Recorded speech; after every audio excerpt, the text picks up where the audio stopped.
chapter 13. And it came to pass after this, that Absalom the son of David had a fair sister, whose name was Tamar, and Amnon the son of David loved her. And Amnon was so vexed, that he felt sick for his sister Tamar, for she was a virgin, and Amnon thought it hard for him to do anything to her.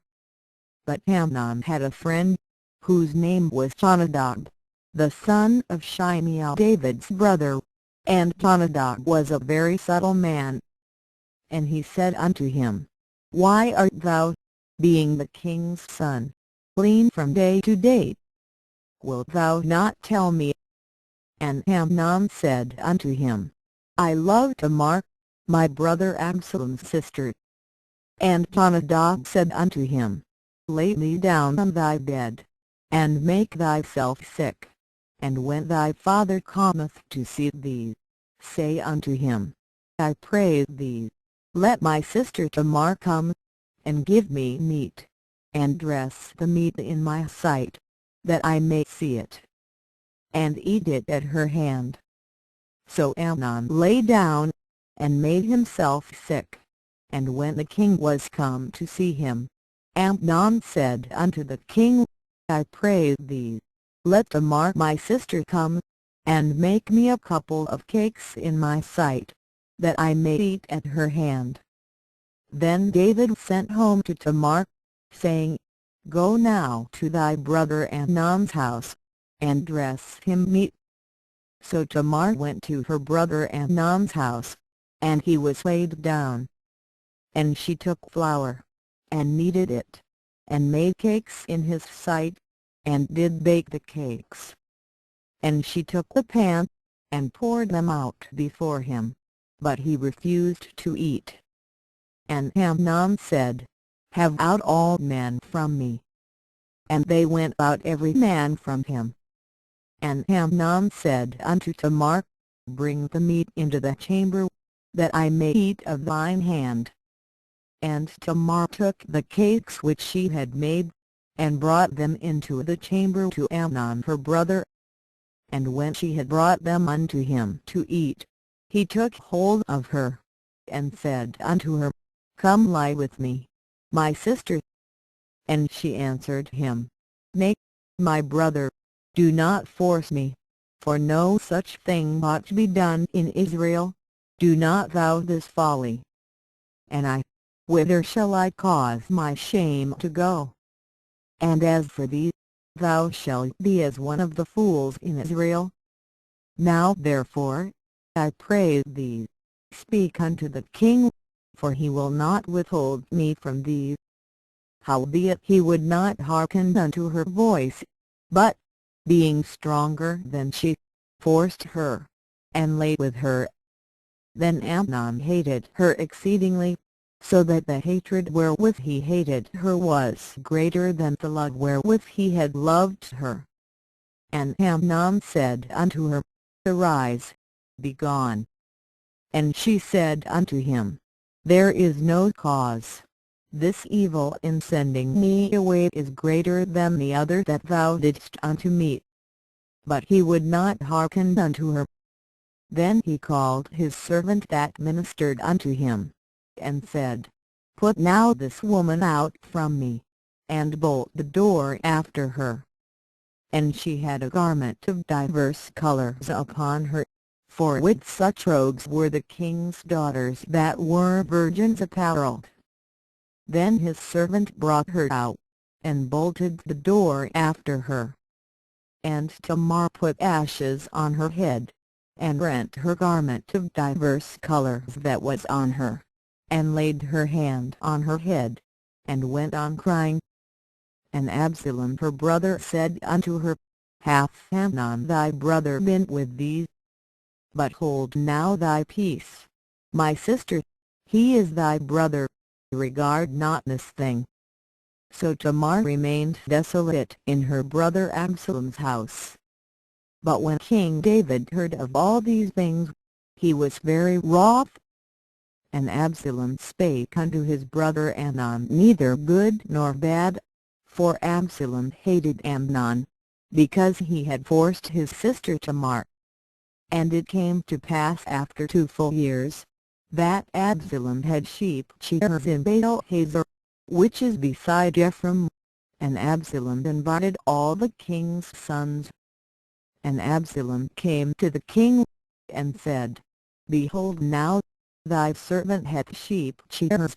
Let the king, I beseech thee, and his servants go with thy servant.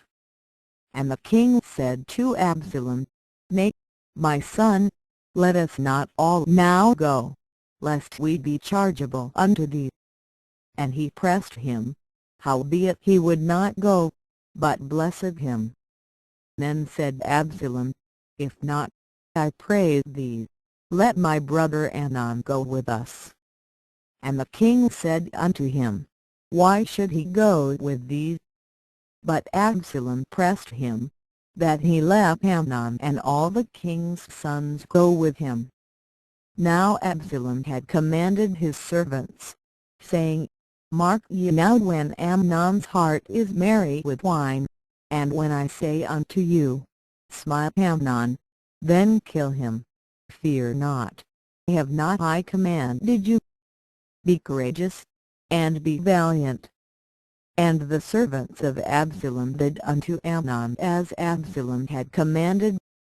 Then all the king's sons arose, and every man gat him up upon his mule, and fled. And it came to pass, while they were in the way, that tidings came to David, saying, Absalom hath to Samuel 247 slain all the king's sons, and there is not one of them left. Then the king arose, and tare his garments, and lay on the earth, and all his servants stood by with their clothes rent. And Jonadab, the son of Shimei David's brother, answered and said, Let not my lord suppose that they have slain all the young men the king's sons, for Amnon only is dead.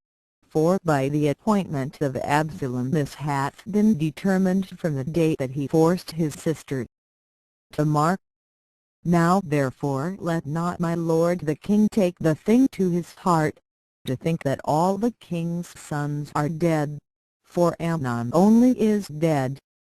But Absalom fled.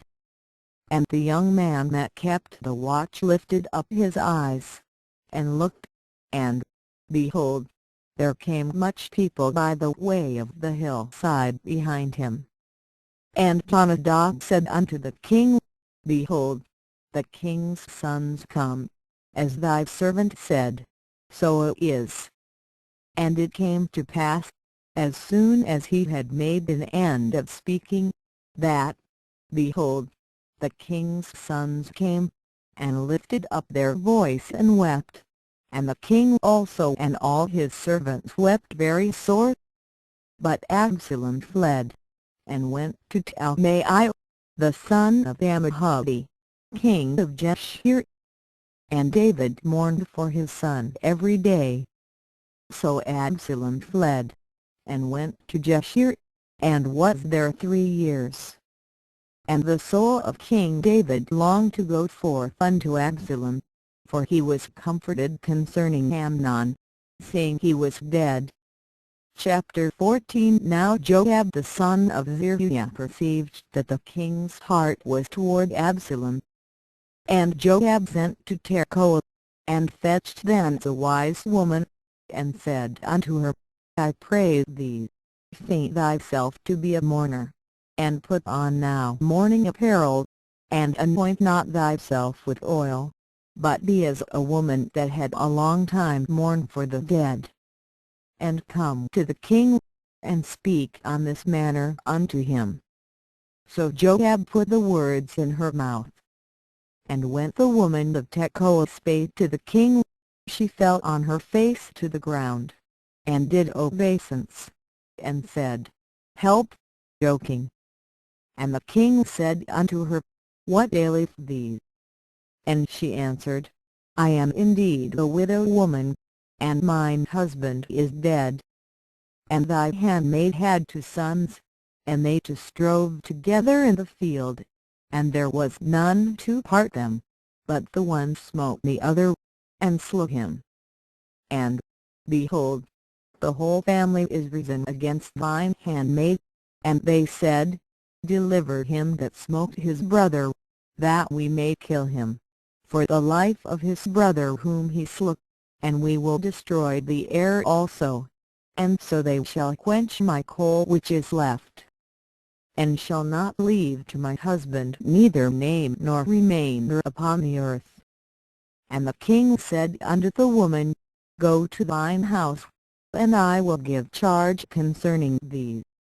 And the woman of Tekoa said unto the king, My lord, joking, the iniquity be on me, and on my father's house, and the king and his throne be guiltless.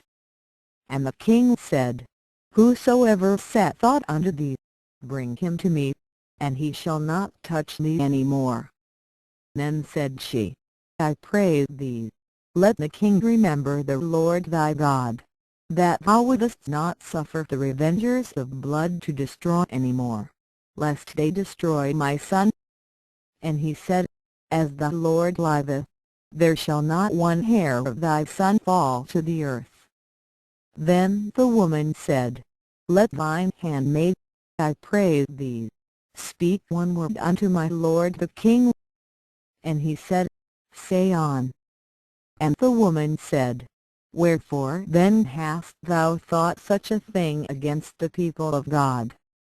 For the king doth speak this thing as one which is faulty, in that the king doth not fetch home again his banished. For we must needs die, and are as water spilled on the ground, which cannot be gathered up again. Neither doth God respect any person, yet doth he devise means, that his banished be not expelled from him. Now therefore that I am come to speak of this thing unto my lord the king, it is because the people have made me afraid. And thy handmaid said, I will now speak unto the king. It may be that the king will perform the request of his handmaid. For the king will hear, to deliver his handmaid out of the hand of the man that would destroy me and my son together out of the inheritance of God. Then mine handmaid said, The word of my lord the king shall now be comfortable, for as an angel of God, so is my lord the king to discern good and bad. Therefore the Lord thy God will be with thee. Then the king answered and said unto the woman, Hide not from me, I pray thee, the thing that I shall ask thee. And the woman said, Let my lord the king now speak. And the king said, Is not the hand of Joab with thee in all this? And the woman answered and said, As thy soul liveth, my lord the king, none can turn to the right hand or to the left from aught that my lord the king hath spoken. For thy servant Joab, he bade me, and he put all these words in the mouth of thine handmaid, to fetch about this form of speech hath thy servant Joab done this thing, and my lord is wise, according to the wisdom of an angel of God, to know all things that are in the earth. And the king said unto Joab, Behold now, I have done this thing.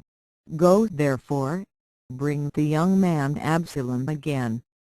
And Joab fell to the ground on his face, and bowed himself, and thanked the king. And Joab said, Today thy servant knoweth that I have found grace in thy sight, my lord, joking, in that the king hath fulfilled the request of his servant. So Joab arose and went to Jeshurun, and brought Absalom to Jerusalem. And the king said, Let him turn to his own house, and let him not see my face.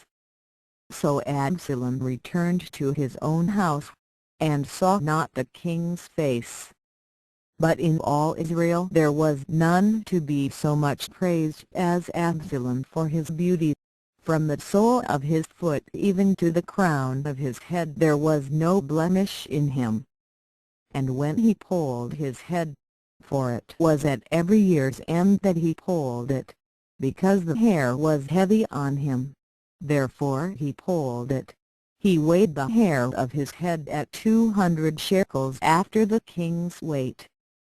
And unto Absalom there were born 3 sons, and 1 daughter, whose name was Tamar. She was a woman of a fair countenance. So Absalom dwelt 2 full years in Jerusalem, and saw not the king's face. Therefore Absalom sent for Joab, to have sent him to the king, but he would not come to him, and when he sent again the 2nd time, he would not come. Therefore he said unto his servants, See, Joab's field is near mine, and he hath barley there, go and set it on fire. And Absalom's servants set the field on fire. Then Joab arose, and came to Absalom unto his house, and said unto him, Wherefore have thy servants set my field on fire? And Absalom answered Joab, Behold, I sent unto thee, saying, Come hither, that I may send thee to the king, to say, Wherefore am I come from Jeshurun? It had been good for me to have been there still. Now therefore let me see the king's face, and if there be any iniquity in me, let him kill me.